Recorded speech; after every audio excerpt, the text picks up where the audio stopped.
जय हिंद मेरे प्यारे साथियों। आज आपको आरपीएफ कांस्टेबल प्रीवियस ईयर का सॉल्व पेपर में यहाँ पे बताने वाला हूँ, दिखाने वाला हूँ और आप सभी को यहाँ पे पता चल जाएगा कि इसका जो लेवल होता है वो किस टाइप का लेवल आता है। आप सभी को सिलेबस के बारे में आई थिंक पता ही होगा कि जीके के यहाँ पे 50 क्वेश्चन आप सभी के पूछे जाते हैं। बाकी का अगर मैथ की बात कर दें, अर्थमेटिक के जो क्वेश्चन होते हैं उसकी संख्या 35 होती है और वहीं पर आपकी जो रीजनिंग होती है, रीजनिंग के क्वेश्चन की संख्या भी 35 होती है। टोटल 120 क्वेश्चन पूछे जाते हैं जो कि आपको 90 मिनट में करने होते हैं और इसमें 1/3 की आपकी नेगेटिव मार्किंग होती है।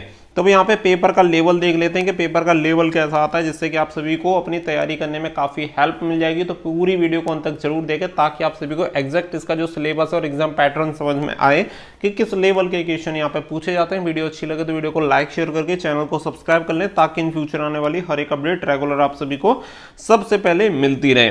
तो यहाँ पे 50 क्वेश्चन, जैसा कि मैंने आप सभी को बताया जीके में 50 क्वेश्चन होते हैं। तो यहाँ पे क्वेश्चन नंबर 6 से मैं यहाँ पे आप सभी के लिए स्टार्ट कर रहा हूँ। तो यहाँ पे जैसा कि दिया गया है कि निम्नलिखित में से कौन सा विकल्प कबड्डी खेल से संबंधित है। तो कबड्डी खेल से संबंधित यहाँ पे पूछा, याद रखिएगा संबंधित है और नहीं है, इस चीज पे खास करके आपको ध्यान रखना होता है क्वेश्चन में, क्योंकि बहुत सारे प्रश्न इसी गलती की वजह से हमारे गलत हो जाते हैं। तो यहाँ पे ऑप्शन नंबर ए बिल्कुल सही उत्तर हो जाएगा। नंबर सेकंड की हम बात करें, नंबर 7 तो पूछा गया भारतीय राष्ट्रीय कांग्रेस की स्थापना कब हुई थी। तो सभी लोगों को पता ही 1885 में इसकी स्थापना हुई थी। ऑप्शन नंबर ए यहाँ पे सही उत्तर हो जाएगा। प्रश्न संख्या 8 यहाँ पे दी गई है कि निम्नलिखित में से कौन से एक आणविक अखंड है। तो यहाँ पे जो सही उत्तर हो जाएगा वो हो जाएगा option number D, argon is the correct answer. तो आर्गन यहाँ पे सही उत्तर हो जाएगा। अगला दिया गया प्रश्न नंबर 9, इनमें से कौन अंडमान और निकोबार द्वीप समूह को अलग करता है। तो यहाँ पे जो सही उत्तर हो जाएगा वो हो जाएगा 10 डिग्री क्रीक। तो option number C is the correct answer. चलिए तो यहाँ पे अगला देख लेते हैं। अगला जो दिया गया है प्रश्न संख्या 10 यहाँ पे दिया गया है, क्षय रोग और टीबी रोग के कारण होता है। तो किसके कारण होता है। तो ये होता है बैक्टीरियल के कारण। तो option number D is the correct answer. Option D यहाँ पे सही उत्तर हो जाएगा। अगला दिया गया प्रश्न संख्या 11 यहाँ पे दिया गया है कि घर्षण के कारण एक दूसरे से संपर्क में दो सतहों की सापेक्ष गति है। तो कौन सी गति है। संघर्ष। तो यहाँ पे ऑप्शन नंबर डी बिल्कुल सही उत्तर हो जाएगा। नंबर 12 दिया गया है कि कोलरू झील के त्रिकोण में पाई जाती है। तो किसके त्रिकोण में पाई जाती है। ये पाई जाती है गोदावरी और कृष्णा। तो ऑप्शन नंबर बी यहाँ पे बिल्कुल सही उत्तर हो जाएगा।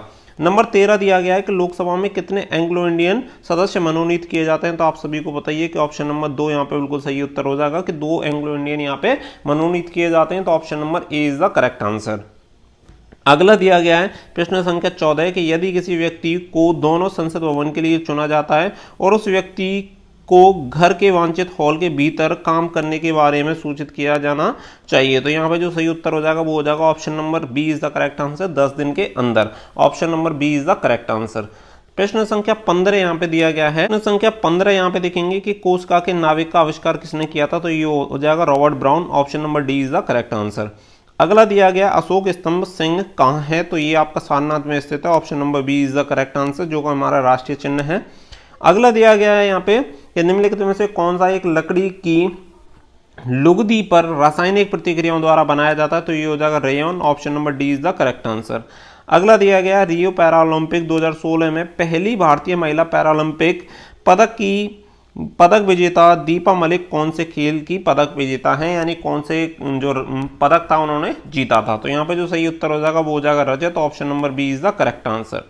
अगला दिया गया दक्षिण भारत में मंदिरों के प्रवेश द्वार को क्या कहा जाता है। तो यहाँ पे जो सही आंसर हो जाएगा वो हो जाएगा Gopur. Option number A is the correct answer. दक्षिण भारत के मंदिरों के प्रवेश द्वार, एंट्री गेट को गोपुर कहा जाता है। प्रश्न संख्या 20 दी गई है, भविष्य की पीढ़ियों की जरूरतों को पूरा करने की क्षमता को धक्का दिए बिना वर्तमान पीढ़ी की जरूरतों को पूरा करने की क्षमता विकसित करना इस वाक्य को क्या समझाता है। तो यहाँ पे जो सही आंसर हो जाएगा वो हो जाएगा सतत विकास। Option number B is the correct answer. अगला दिया गया है सापेक्ष घनत्व इकाई क्या है। तो यहाँ पे जो सही उत्तर हो जाएगा कोई इकाई। Option number A is the correct answer. अगला देखेंगे, अगला दिया गया दिल्ली के निम्नलिखित में से किस लोकप्रिय सुल्तान ने अलाई दरवाजा का निर्माण करवाया। तो सही उत्तर हो जाएगा Alauddin Khilji. Option number B is the correct answer. अगला प्रश्न देखते हैं। यहाँ पे बर्फ का नमक होता है। तो बर्फ का जो नमक होता है वो होता है 273.15 के। Option number A is the correct answer.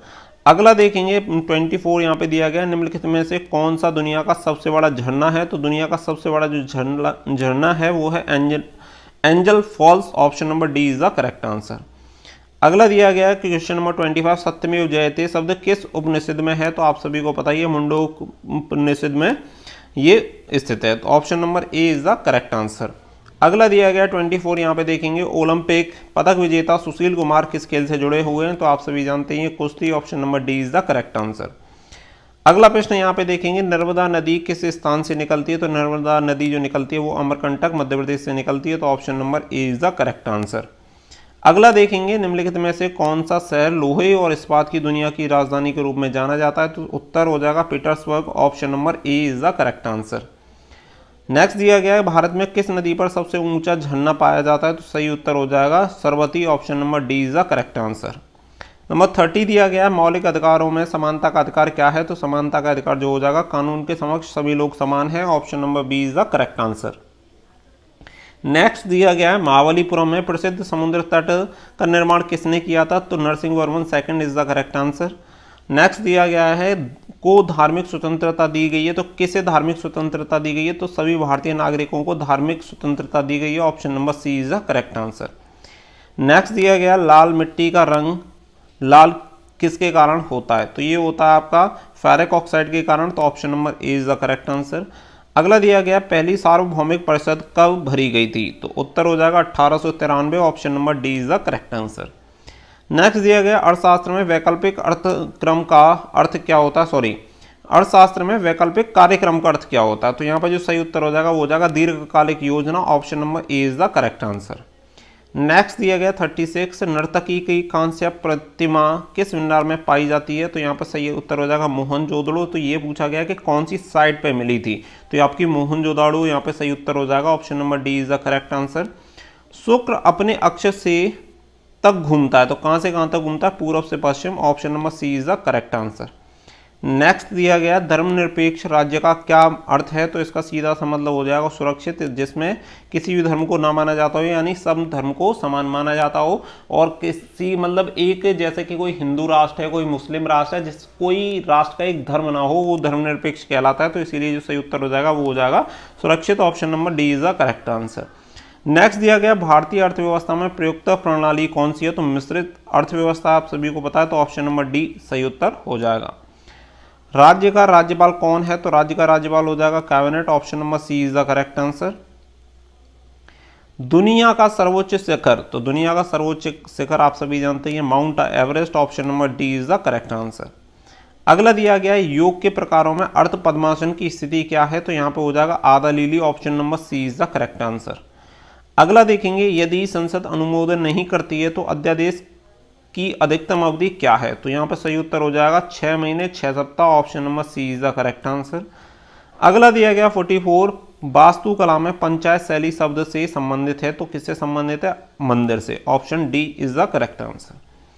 अगला दिया गया है 45 देखेंगे आर्ट फीस्ट आर्टिस्ट जिम्नास्ट किस कंपनी से जुड़ा हुआ है, तो ये हो जाएगा विश्व challenge cup. Option number B is the correct answer. 46 देखेंगे राज्य परिषद भी कहा जाता है, तो राज्य परिषद किसे कहा जाता है, राज्यों की परिषद को। Option number C is the correct answer. Option number C यहाँ पे बिल्कुल सही उत्तर हो जाएगा। अगला दिया गया है कि एक मुद्रा की तुलना को मूल्य को क्या कहा जाता है, तो इसे कहा जाता है विदेशी मुद्रा विनिमय दर। Option number D is the correct answer. Next देखेंगे राइडर शब्द किस खेल से संबंधित है, तो राइडर शब्द जो हो जाएगा वो हो जाएगा kabaddi. Option number B is the correct answer. 49 यहाँ पे दिया गया 49 खुजराहों में कंदारिया महादेव मंदिर भगवान को समर्पित है, तो कौन से भगवान को समर्पित है, तो ये हो जाएगा option number C is the correct answer, Shankar भगवान को ये समर्पित है। तो जैसा कि महादेव से यहाँ पे क्लियर हो जाता है, तो कोई भी सही आंसर दे देगा। नंबर 50 आता है वित्तीय सहायता द्वारा नियंत्रित की जाती है, तो क्या किया जाता है, रिजर्व बैंक। तो option number B is the correct answer. तो टोटल हमने यहाँ पे जो आपको जीके वाला सेक्शन था वो कंप्लीट यहाँ पे करवा दिया, सॉल्व यहाँ पे आप सभी का हो गया। आप सभी को पता चल गया होगा कि इसके जो आंसर्स हैं वो भी क्या हैं, वो भी आप सभी को साथ ही में बता दें, और साथ ही में आप सभी को इसका जो लेवल है पेपर का वो भी क्लियर हो गया होगा कि इजी आता है या मॉडरेट आता है या टफ आता है, जिससे कि आप जो अपनी तैयारी करेंगे एग्जाम के लिए वो उसी के अकॉर्डिंग आप सभी को अपनी तैयारी करनी है। आगे आपके 2 सेक्शन बचे, फर्स्ट आता है आपका मैथ और दूसरा जो आता है वो आता है रीजनिंग। तो ये जो 2 सेक्शन रह गए हैं अगली वीडियो में हम इन दोनों सेक्शन को भी कवर कर लेंगे, जिससे कि आप सभी को मैथ एंड रीजनिंग का भी जो लेवल होगा वो पता चल जाएगा। इसके लिए वीडियो को लाइक और शेयर कर देना, चैनल को सब्सक्राइब करके बेल आइकन पे प्रेस कर लेना ताकि इन फ्यूचर आने वाली इन्फॉर्मेशन भी आप सभी को सबसे पहले मिलती रहे। तो फिलहाल के लिए बस इतना ही। So thank you for watching. जय हिंद, जय भारत।